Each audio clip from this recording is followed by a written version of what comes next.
How's everybody doing? My name is Anthony Brian Logan, and today we got to talk about how there are no current 2020 presidential hopefuls that will attend this year's AIPAC conference. Now, I can name names. You're talking about Kamala Harris, Joe Biden, Elizabeth Warren, Julian Castro, Beto O'Rourke, two Jewish guys, and Bernie Sanders and Howard Schultz.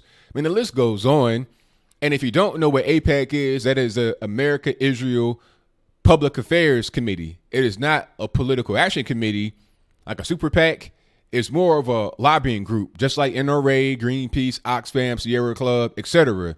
Their purpose is to lobby for the interests of Israel within America-Israel relations. And it's interesting that these people aren't going to attend this year because many of them have attended before. Kamala Harris went in 2017 and said, it's an honor to be here. You know, I love speaking to you guys, this, that, and the third. So a lot of guys and girls will come onto the video in the comments and say, well, the right to not attend AIPAC does not represent America. Therefore, a foreign country has its own problems. Well, if they're right to not attend this year, then what about years past? I mean, why is it all of a sudden now the in vogue thing to do? I mean, Israel is not that much different than it was in 2017 or 2016 and 2015 and 2014. But yet, a lot of these individuals who are not going this year have gone before. So, I mean, was it a change of heart? Why are they all of a sudden not going this year? It's because of the hard left shift in the Democratic Party. People like Ilhan Omar came out and said that AIPAC was controlling Congress. It's all about the Benjamins, this, that, and the third. Meanwhile, you're not talking about any other lobbying group that may be out there that may have more power. You're not talking about any other group but AIPAC. Like I said, there are other lobbying groups that exist. AIPAC is the new NRA because for a while it was all about, well, the NRA is controlling you guys when it comes to gun control, this, that, and the third. I'm not hearing a lot about NRA now.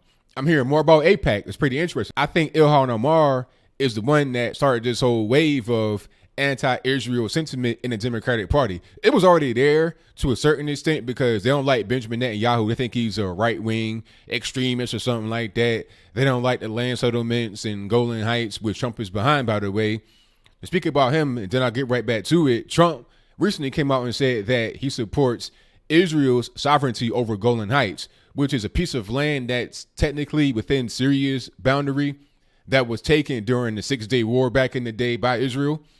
And that's been disputed ever since. But Trump said, no, that's Israel's. And he also moved the embassy from Tel Aviv to Jerusalem.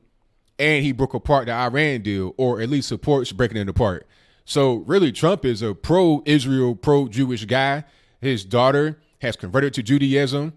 One of his right-hand men, so to speak, is Jared Kushner, his daughter's husband, who is Jewish, obviously. So people can't use the whole anti-Semitic white supremacist thing against Trump anymore. He is not expected to attend AIPAC this year, but he will have Benjamin Netanyahu in the White House. He has a perfect opportunity to just take that whole anti-Semite thing and put it on the Democrats and away from people on the right, because that's been the whole thing I've been hearing a lot. Oh, the right wing, you guys white supremacists. You hate yourself if you black. You're anti-Semite. You hate Jews. Well, I mean, you can't say that about us anymore because who is more pro-Jewish than the left right now? And that's going to be the right. I mean, it's pretty clear. Even if you are a critic of Israel, you can't ignore that that's happening. You can't ignore that now the whole critical of Israel, critical of Jewish people, that's going to be on the left. They got to deal with that. It's not going to be on us because we have a proven track record here with the current president being in office. But they don't, and they're being led by the extremists on the left. A lot of people that are really into politics may not see it quite the way I see it, but the regular everyday person will, and that's really what matters. When you put stuff on television, when you try to say that Trump is a racist, is an anti-Semite, is that and the third, and then you see on the other side how you got people like AOC and Rashida Tlaib talking about Lynn Patton, a black woman, she was a token for defending her friend who happens to be white. That's going to rub people the wrong way. Then they say, well, we're critical of Israel. It's all about the Benjamins. We're not going to AIPAC. And by the way, they're being told to do so, in my humble opinion, by MoveOn.org.